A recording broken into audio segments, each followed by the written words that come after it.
Okay folks, this is dragging on the ladder looking lengthways down the top of the container. This is a better close-up of the false roof that Bob put on. Used cattle rail struts and framing, quite economical. But also the roofing iron, as he said, helps to keep the shelter cooler in the hot sun. But also protects the top of the shelter. If I could just jump up a rung. One of the problems you find with shipping containers is corrugation on the top, and as I mentioned in the previous post, you check them out if you can before you buy them.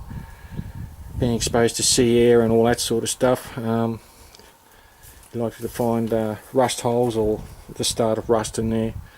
And what Bob's done is retreated all the top of this, and the reason for another reason for the false roof is it stops most of the water from lying in those corrugations, starting the rusting process off again. So that's something to think about for above ground shipping containers. Now if I can get a close up of this air vent, just bear with me.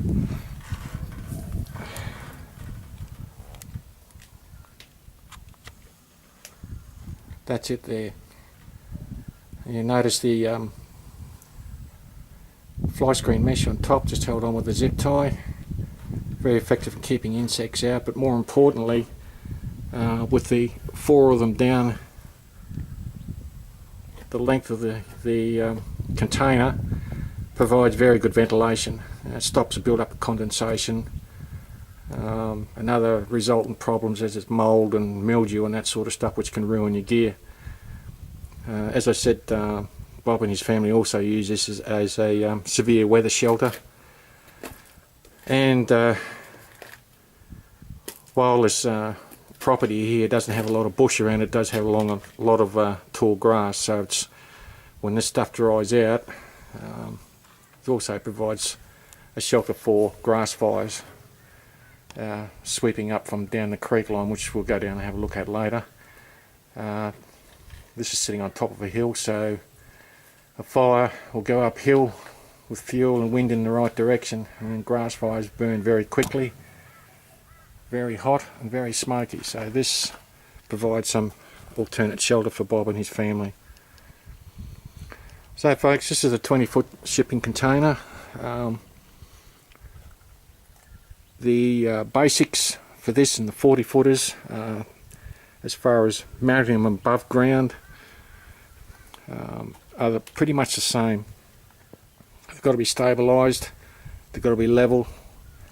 If you're thinking about putting them in the ground, well then that's a whole new ball game, because they've got to be reinforced, whether it's a 20-foot or a 40-foot. So you really got to think about what you're doing, what meets your needs, whether it's above ground, below ground, or partly buried. Okay folks, thanks very much Bob for allowing us to have a look at your shipping container, the way you've set it up.